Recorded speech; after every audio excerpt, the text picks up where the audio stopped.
네, 안녕하세요. AM 올레드 계속해서 우리가 살펴보도록 하겠습니다. 디스플레이의 구성은 특히 액티브 매트릭스 타입에서 디스플레이 구성은 각각의 화소에 밝기를 정보에 맞게 표시함으로써 이루어집니다. 여기 우리가 표시하고자 하는 그 이미지가 있죠. 표시하고자 하는 이미지를 그대로 우리가 디스플레이 패널에 나타내야 되는 거죠. 우리가 구성하는 패널에는 화소가 가로 세로로 배열되어 있습니다. 이 화소가 이미지랑 각각 대응이 되죠. 그리고 대응되는 그 위치에 밝기와 색상이 원래 이미지와 일치하면 됩니다. 그래서 각 화소의 밝기 그리고 색상을 원래 이미지와 동일하게 표시를 해주면 됩니다. 그래서 스캔 드라이버는 이 정보를 표시할 때 한 줄씩 우리가 표시를 합니다. 첫 번째 라인부터 마지막 라인까지 정보를 기록해 나가게 되는데 이렇게 각 라인을 선택하는 기능은 스캔 드라이버의 신호가 담당하게 됩니다. 스캔 드라이브에 첫 번째 줄의 신호가 나오게 되면 데이터 드라이브에서 나오는 비디오 신호가 첫 번째 라인에 다 공급이 됩니다. 이어서 두 번째 라인에 스캔 신호가 들어가게 되면 두 번째 라인에 들어갈 데이터 신호가 데이터 드라이브에서 공급이 됩니다. 이렇게 해서 전체 화면이 구성이 되죠. 데이터 드라이브에 들어오는 이미지 정보는 밝기 정보입니다. 한 화소는 RGB 세 가지 색상으로 이루어져 있고 각 색상의 밝기를 조절하면 색깔이 조절이 됩니다. 즉 RGB의 밝기 비율에 따라서 혼합 비율에 따라서 색상이 정해지는 거죠. 그래서 이러한 RGB 각각의 밝기에 대한 정보가 외부에서 이 데이터 드라이버 IC로 입력이 되고 데이터 드라이버 IC는 그 정보를 받아서 각 데이터 라인에 전달하게 됩니다.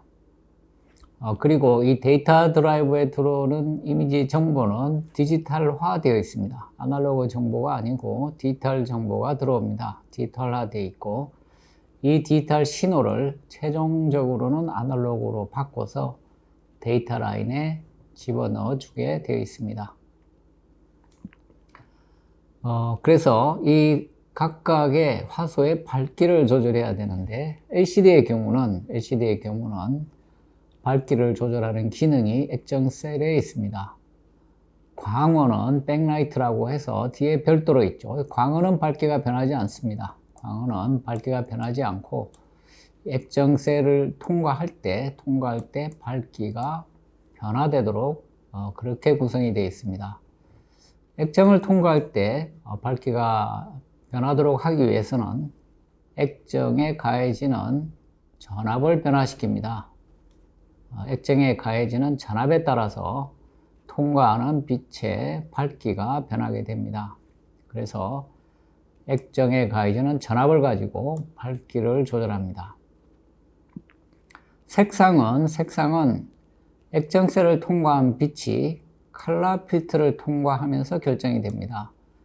액정셀을 통과한 빛은 컬러 필터를 통과하게 되죠. 그래서 RGB 세 가지 종류의 색상이 준비되어 있죠. 그래서 R 쪽을 통과하는 빛은 빨간색만 통과가 되고 나머지 녹색 성분과 파란색 성분은 흡수가 됩니다.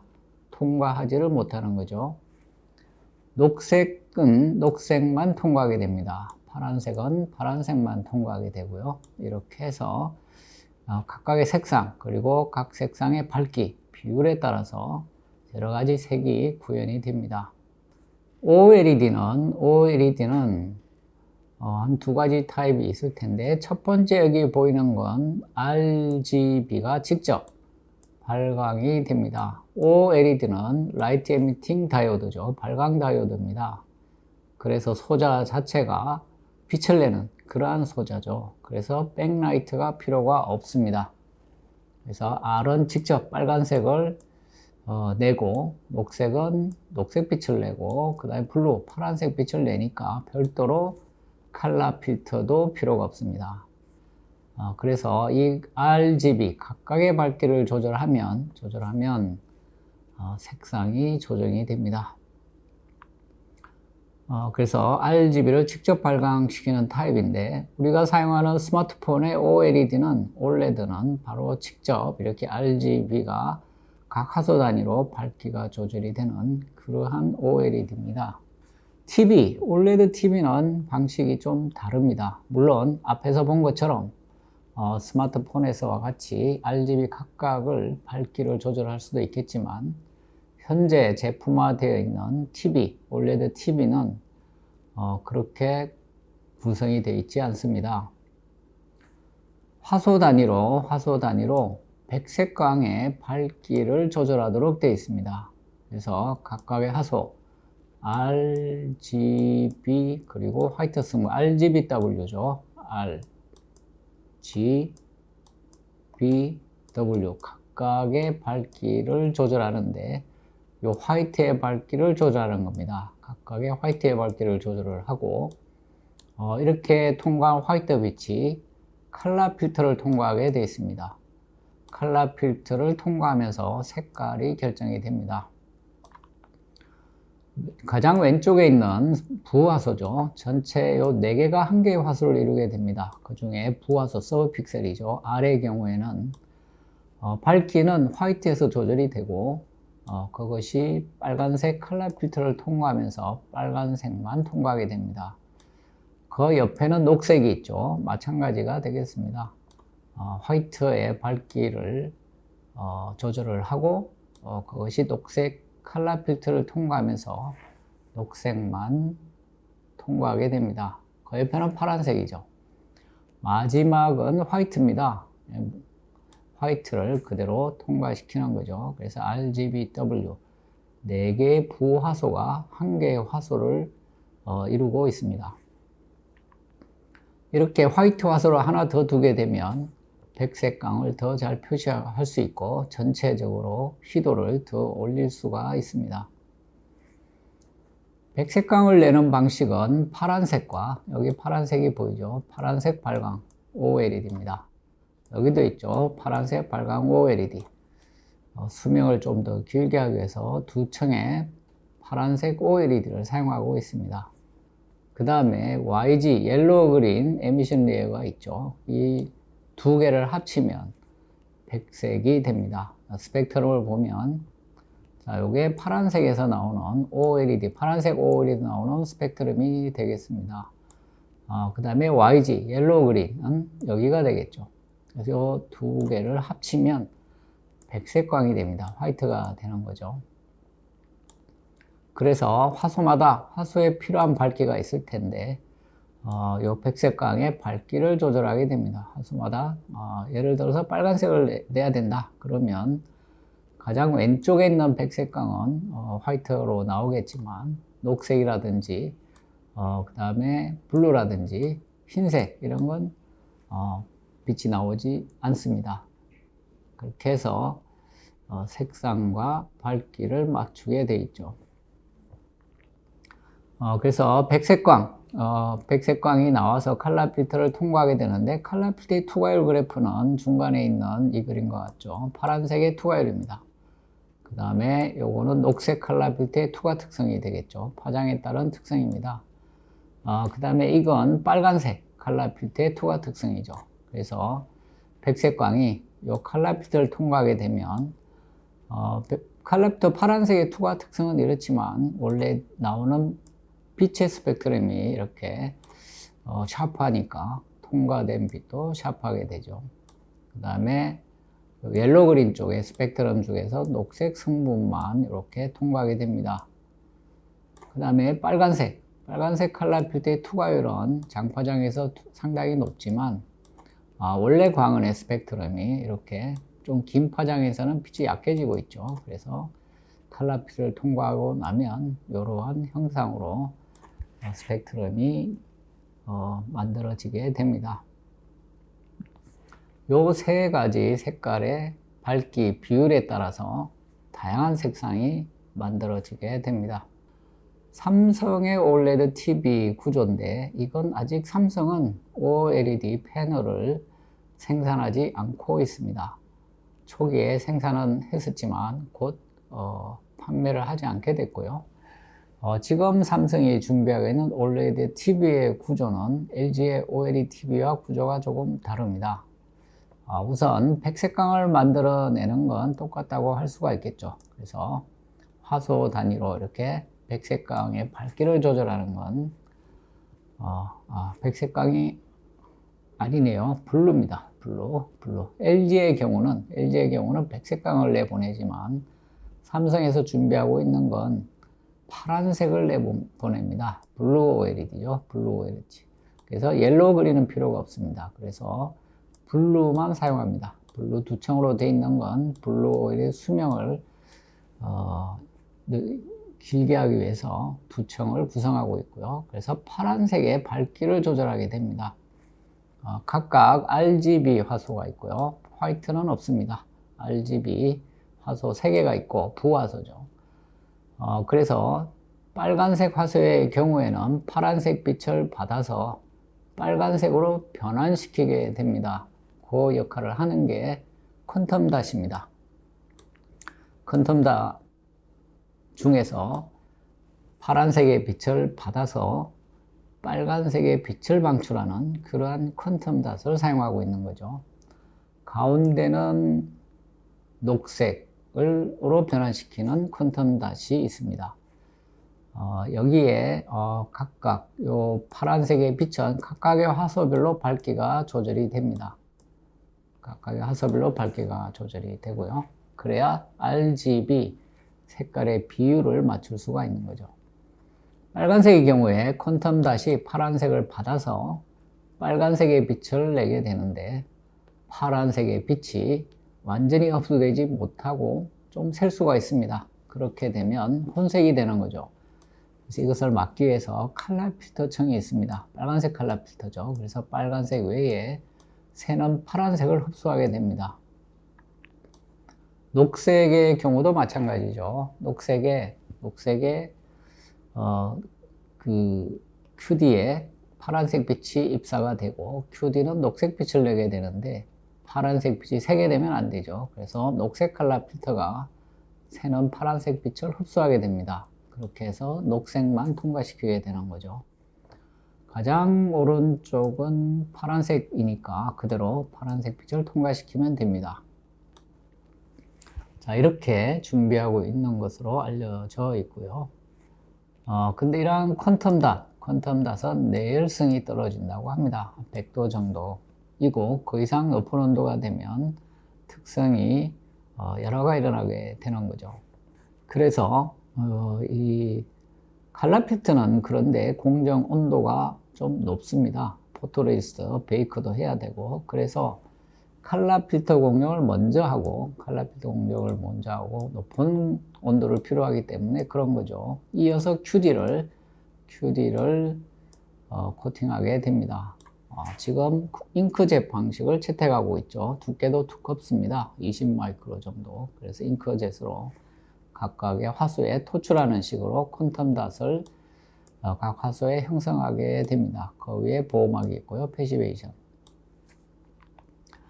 이렇게 되면 퀀텀 닷에 높은 온도가 가해지지 않아서 낮은 내열성이지만 공정이 가능해집니다. 그리고 아래쪽에는 블루 OLED 그리고 TFT 기판이죠. TFT 기판이 있고 백플레인에 블루 OLED가 형성되어 있어서 각각의 밝기를 조절합니다. 파란색의 밝기를 그 화소의 밝기에 맞게 조절하는 것이죠. 그래서 이렇게 지금 준비하고 있는 걸로 알려져 있고요. 아직은 출시가 안 되고 있습니다. 그래서 잉크젯 방식의 QD 그리고 블루 OLED를 사용하는 그런 타입이 되겠습니다. 원래 퀀텀 닷 LED는 전류를 직접 흘려서 전류로 LED처럼 전류를 직접 흘려서 빛을 내도록 하는 것입니다. 그래서 여기 OLED 대신에 퀀텀 다층을 넣게 되는 거죠. 여기에 넣게 되고 여기에 전류를 흘리게 되면 퀀텀 다층에서 빛이 나오는 그러한 방식이 원래 추구하는 방식인데 이게 훨씬 간단한 방식이 되겠죠. 구조적으로 보면 별도의 색변환청도 필요가 없고 컬러 필터도 필요가 없죠. 그리고 별도로 블루청이 필요하지도 않습니다. 간단하게 한데 그리고 색순도도 좋고요. 그렇지만 수명이 짧은 것이 단점이 되겠습니다. 그래서 아직도 연구 개발할 것이 많이 남아 있고 상용화하는 데는 시간이 많이 걸릴 것으로 생각이 됩니다. 그렇지만 2017년에 BOE가 QD LED 디스플레이를 전시한 적은 있습니다. 상당히 오랜 시간이 필요할 것이다. 이 전류를 흘려서 발광시키는 QD를 사용해서 디스플레이를 만들려면 상당한 시간이 필요할 것이라고 생각을 했는데 2017년에 BOE가 처음으로 데모를 했습니다. 그래서 2017년에 QD LED를 이렇게 전시한 바는 있고요. 그렇지만 아직까지 제품화 되지는 않고 있습니다. 자, 삼성에서 준비하는 또 한 가지 방식은 QNED입니다. QNED, 퀀텀 닷 나노 LED가 될 텐데 앞에서 본 건 이 파란색의 빛을 OLED로 구현하는 거죠. OLED로 하고 있습니다. 그래서 이 OLED를 LED로 바꾸는 겁니다. 블루 OLED를 LED로 대체해도 되죠. 그러면 LED에서 나온 빛이 퀀텀 닷에서 색 변환이 일어나고 컬러 필터를 거쳐서 방출이 됩니다. 그래서 이 블루 LED 대신에 LED를 사용한다는 것입니다. 청색 LED, 블루 LED가 되겠죠. 아주 작은 막대 모양의 LED를 사용하려고 하고 있습니다. 여기 스케일 바가 보이죠? 여기 1마이크로니까 여기 이쪽은 1마이크로보다 작네요. 그리고 여기는 한 수 마이크로 정도 됩니다. 한 3, 4마이크로 정도. 이렇게 작은 나노 사이즈의 LED를 사용해서 파란색 빛을 낸다는 것입니다. 그렇게 되면 이 OLED는 산소나 수분에 취약해서 엔캡슐레이션도 잘 해줘야 되는데 그러한 그 유기물을 사용하지 않아도 되죠. 그래서 LED 상용화되어 있는 LED를 그대로 디스플레이에 적용하는 게 됩니다. LED는 우리가 주변에 많이 쓰고 있습니다. 요즘은 조명용으로도 이미 많이 사용이 되고 있죠. 그래서 웨이프 위에 LED 에피청, LED 발광청을 성장시킵니다. PN 다이오드 구조를 가지는 발광청이죠. 이렇게 웨이프 위에 이러한 발광 재료들이 구조를 가지고 성장이 되면 이걸 잘라서 패키지화 한 겁니다. 잘라서 위에 아래 위로 전극을 붙여내고 요거를 패키지화해서 이렇게 우리가 흔히 보는 LED 혹은 납작한 칩 타입 이런 것들 다양한 사이즈의 LED를 패키지해서 사용하고 있습니다. 그래서 여기에 사용된 LED는 비교적 크죠.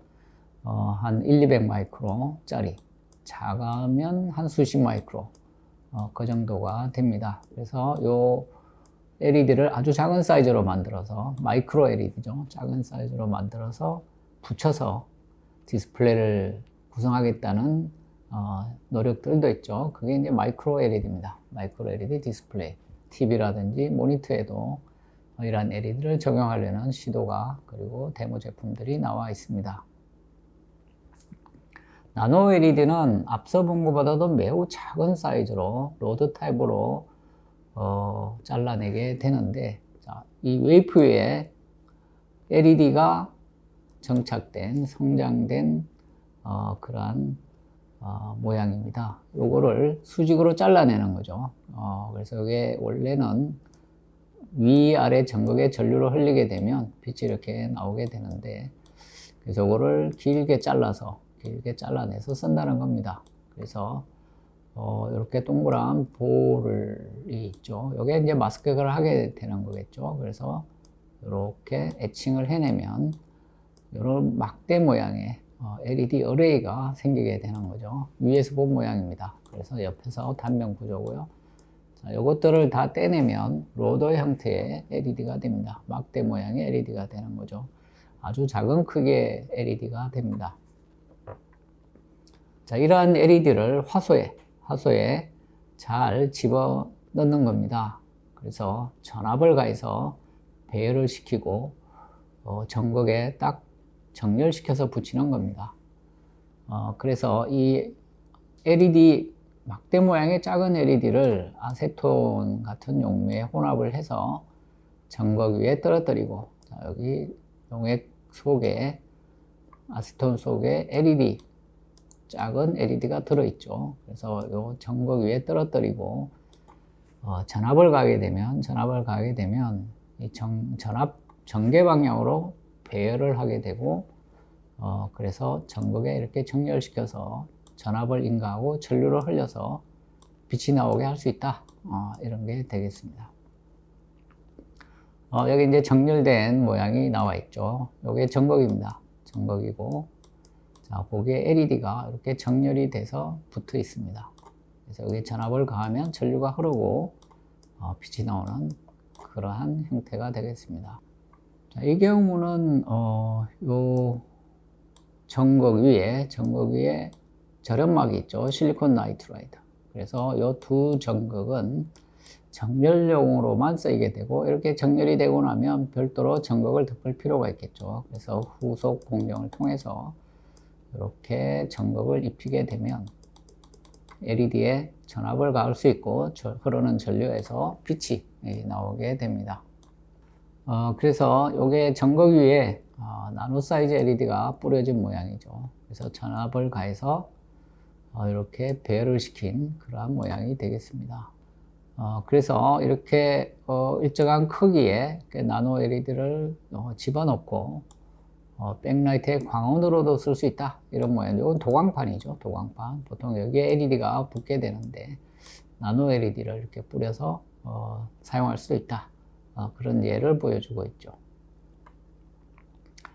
그래서 지금까지 현재 OLED 사업은 스마트폰이 1차적으로 적용이 됐고, 그 다음에 대형 사이즈로서 OLED TV가 판매가 되고 있습니다. 그래서 OLED는 공정이 까다롭고 수명이 짧아서 상용화 되는 데는 시간이 오래 걸릴 것이라고 생각을 했지만 지금은 충분히 상용화가 돼서 판매가 되고 있습니다. 최초의 OLED TV는 2007년에 소니가 발매한 11인치입니다. 그래서 OLED가 제품화를 하게 된 첫 번째 TV가 되겠습니다. 그렇지만 비싼 가격이었고 실제로 많이 팔리지 않고 제품이 사라졌습니다. 그리고 TV가 제품화되는 데는 이제 시간이 걸린 거죠. 올레드 폰이 먼저 등장하게 됐습니다. 삼성이 올레드를 최초로 스마트폰에 적용하기 시작했죠. 패널은 삼성에서 만들었고요. 삼성이 폰에 적용하기 전에 2007년에 일본 교세라가 먼저 이렇게 올레드를 적용한 최초의 제품을 내놨다고 합니다. 그리고 삼성은 2008년에 애니콜 오리진이라는 여기 사진이 보이죠? 여기에 올레드 패널을 적용한 겁니다. 이러한 폰을 내놨었고요. 여기 한국에서는 OLED를 적용한 최초의 폰이 되겠습니다. 그리고 좀 더 널리 알려진 건 2009년에 햅틱 아몰레드죠. 햅틱 아몰레드가 등장하면서 본격적으로 OLED를 사람들이 많이 알게 된 거죠. 그리고 이 휴대폰은 우리가 터치 기능을 사용하는데 보통 패널 위에 터치 패널을 별도로 부착을 하게 됩니다. 그래서 비용이 추가로 들게 되죠. 근데 2010년에 옥타는 온셀 터치입니다. 그래서 외부에서 터치를 붙이지 않고 올레드 패널에다가 터치 기능을 직접 구현하는 것이죠. 그래서 2010년이란 옥타 AM 올레드가 등장하게 됩니다. 그리고 2010년에는 삼성 갤럭시 S, 나오면서 S 시리즈가 시작이 된 거죠. 그래서 이 휴대폰에 OLED가 먼저 적용이 됐습니다. 그래서 갤럭시가 계속 크기도 커지고, 그 다음에 갤럭시 노트가 나오게 됐죠. 펜 기능도 있고, 화면도 좀 더 커진 그런 노트도 나오게 됐고요. 그 다음에 갤럭시 라운드. 그 전에 기판이 유리였다면, 갤럭시 라운드는 플렉서블 기판, 폴리미드죠. 폴리미드를 기판으로 사용하는, 폴리미드를 사용하게 되면 이게 플렉서블하고, 그 다음에 잘 깨지지도 않죠. 무게도 가볍고 얇습니다. 그래서 최근에 갤럭시 폴더 전면 디스플레이도 가능하게 된 거죠. 물론 피해가 되면 롤러블, 말 수 있는 디스플레이도 가능합니다. 그렇게 해서 휴대폰에 이렇게 OLED가 본격적으로 적용이 되고 있습니다. TV에 적용된 건 생각보다는 일찍 시작이 됐다고도 할 수가 있겠고요. 좀 더 시간이 걸릴 거라고 생각을 했는데 2012년 CES 가전쇼죠. 컨슈머 일렉트로닉스 쇼입니다. 컨슈머 일렉트로닉스가 가전이죠. 매년 라스베가스에서 1월에 개최가 됩니다. 세계적인 가전쇼죠. 그래서 여기에 55인치 OLED TV를 처음 전시를 하게 됐습니다. LG가 전시한 거고요. 물론 삼성도 똑같이 55인치 OLED TV를 전시했습니다.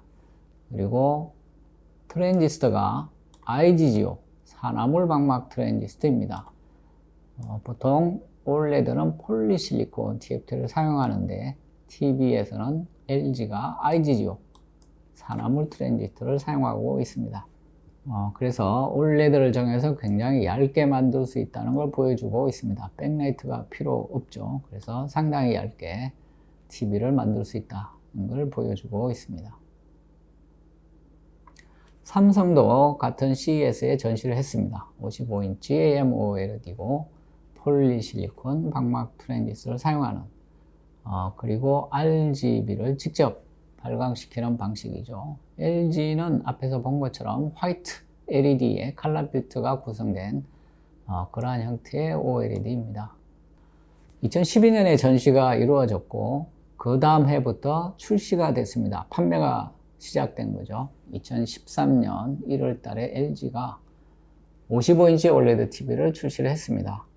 2012년에 전시가 됐지만 제품화에는 시간이 걸리지 않을까 생각을 했는데 2013년에 바로 출시가 됐습니다. 판매가는 물론 매우 비싼 가격에 판매가 됐습니다. 1100만 원이었고요.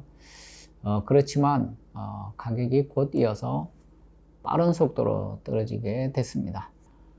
그리고 2013년에 1월에 또 CES가 개최가 되는데 이번에는 커브드 OLED TV를 전시했습니다.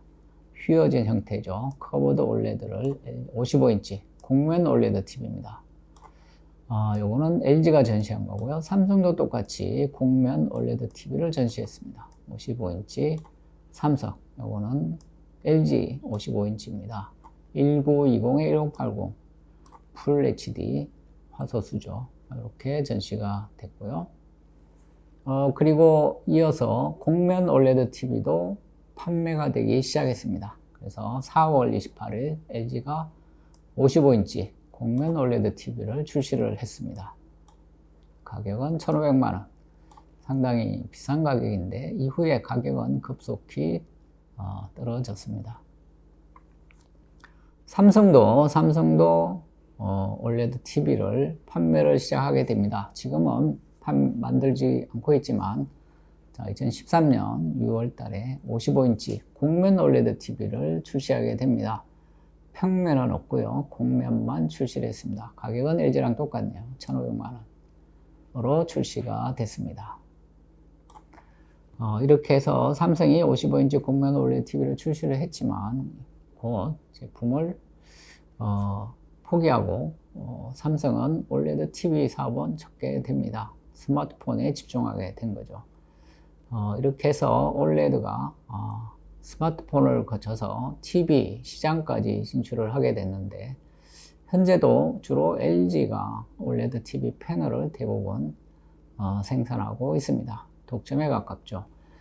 지금 중국 등에서는 이제 올레드 TV를 만들고 있고 한국을 추격하고 있는 형편이고요. 생산량으로 보면 올레드 패널의 생산량이 중국이 한국을 앞지르는 걸로 되어 있습니다.